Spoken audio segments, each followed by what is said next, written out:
Hello everybody, and welcome to Blueworks Live December 2015 release preview session. I'm Margaret Thorpe, Blueworks Live Product Manager, and today I'm going to be giving you an overview of the Blueworks Live release that's coming out on December 12th. In this release of Blueworks Live, we've added a number of new features. We've added Getting Started help to enable new users to quickly get up to speed in Blueworks Live with integrated tutorials. We have added a Delete Artifact feature, which allows Blueworks Live administrators to delete archived artifacts. We've added a new reporting API that allows users to retrieve information about library artifacts in CSV format. We've made some enhancements to our exports as well.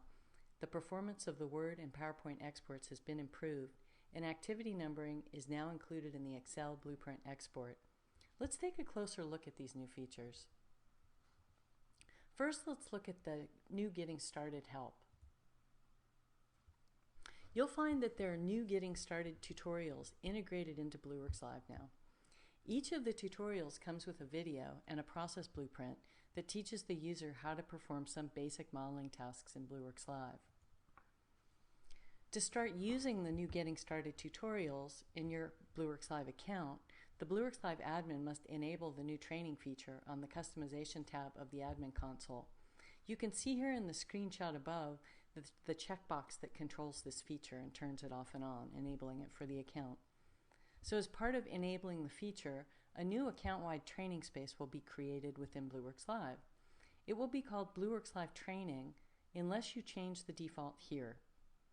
In addition, it's recommended that you choose the setting that will automatically present new editors with the Getting Started tutorial when they first log in. That way brand new users will find it very easy to take a real quick little tour of how to get started in Blueworks Live. So once you've enabled the training feature for your account, a new Blueworks Live training space is created where users will be able to go to launch tutorials and do the accompanying exercises. Individual training spaces are created for each user that chooses to do a tutorial. These individual training space names are prefixed with the user's name. These individual training spaces contain the blueprints used in the tutorials. When the user first chooses to do a tutorial, the associated blueprint is created within their individual training space. Users can then watch the tutorial videos and do the related exercises in their individual training spaces. You'll find the tutorial list on the upper right-hand corner of the training space, and you can also launch a tutorial from there. This will cause the tutorial video to be launched in your individual training space, and the corresponding blueprint for that tutorial will be created in this space. You can pause the video as you do the exercises, making changes to the training blueprints as you go along. At this point in time, there are currently 3 different tutorials. There's a Getting Started tutorial that shows you how to create your first process model in Blueworks Live. There's another one that shows you how to add details to your process and how to view those details. And then a third one that shows you how to collaborate across teams on process models. Now let's take a look at the new Delete Artifact feature. With this feature, admins will now be able to flag archived Blueworks Live spaces, blueprints, decisions, policies, and process apps for deletion. In order to do this, the admin must have edit or manage space privileges on the artifacts that you're deleting. In the case of spaces, you must also have edit manage privileges on all of the child artifacts. Now, when an artifact is deleted, all of the artifact details are deleted, as well as any files that may be attached to them. The history of the artifact will also be deleted and will no longer appear in the activity stream, except for a single entry that admins can see showing that the artifact was deleted and by who and when. Any links to the deleted artifact from other artifacts will not be deleted. Now, the physical deletion is actually performed offline during non-business hours, but to the admin it will appear as if the item was deleted as soon as you delete it. Now, deleting an artifact is something that really shouldn't be done casually, as this operation is irreversible. Once the artifact is gone, it's gone forever. So make sure you're deleting the right artifact before you do it. So let's take a closer look at how this works. First of all, as I said, the artifact must be archived before it can be deleted. Once it's archived, you will see the delete option available on the right-click menu of the artifact, as you see here on the right-hand side of the slide. You can use the selection tool, circled in red here on the slide, to view archived artifacts on the library and space overview pages. This is an easy way to look through your archived artifacts to identify candidates for deletion. Now, unlike archived artifacts, you cannot restore artifacts that have been deleted. So as I said, make absolutely certain that you're deleting the right artifacts before you do so, as this operation is irreversible. Now, as I also mentioned, all the artifact details, attachments, and history will be deleted, and you will be left with just an entry in the activity stream showing that the artifact was deleted. You can see this here in the screenshot on the right of the slide.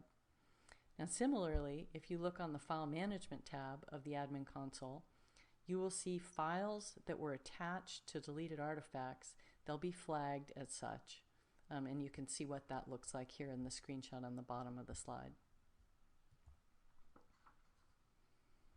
Now, if another artifact has a link to the artifact that is being deleted, the user will be informed of those links when performing the delete, as you can see in the screenshot on the top left.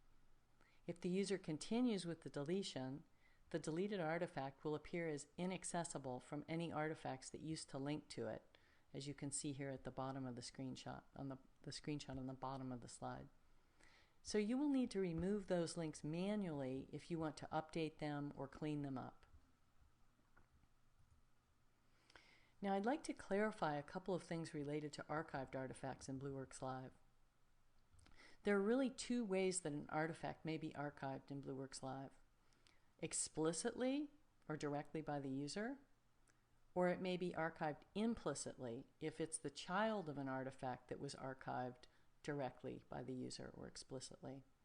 You can always tell when you're looking at an archived artifact, as you will see the gray banner on the top of the artifact, as you see here at the top of the Blueworks Live screen, and this banner that says this space, blueprint, whatever, has been archived. So regardless of whether the artifact was archived implicitly or explicitly, you will see this gray banner, so you'll always be able to tell. Now, when you use the selection tool on the library view to view archived artifacts, Blueworks Live will show you all of the archived artifacts, regardless of whether they were explicitly or implicitly archived. But if you use the selection tool to view archived artifacts on the space overview page, that will only show those artifacts in the space that were explicitly archived. So I just wanted to point this out so you wouldn't make the mistake of assuming that the selection tool is working exactly the same on these two different pages. So that's how the new delete feature works.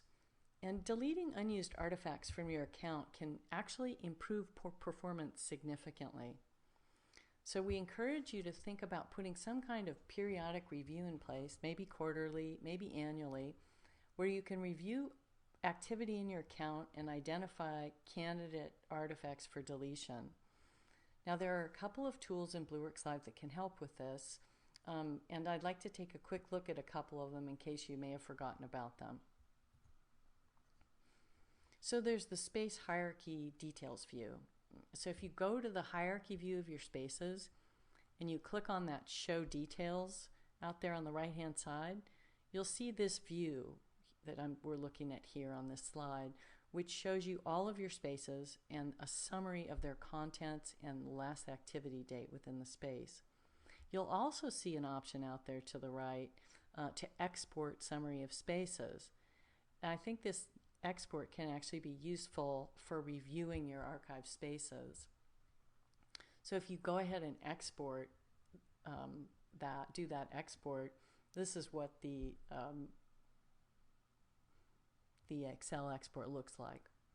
And so as you can see here, the export lists all of the archive spaces on the Archive tab, so you can easily sort on the last activity date to identify candidates for deletion, for example. But please note that the counts over there to the right that I've circled, that I circled in red, those only include explicitly archived artifacts within each of the spaces. So so you can keep that straight. I've called that out here in case, just to make sure that doesn't create any confusion. Now, another tool that can help find inactive artifacts as possible candidates for deletion is the space stats page, this one here that we're looking at. And as you can see, this gives you a view over how active the artifacts in a given space are. And so here, for example, we're looking at all of the activity in this space over the last 12 months. And so this could be helpful, for example, if you decided that, say, once a space has been inactive for a year, that it's a candidate for deletion. So these are some suggestions and some tools that might help you sift through and identify the archived artifacts that you want to clean up in your account.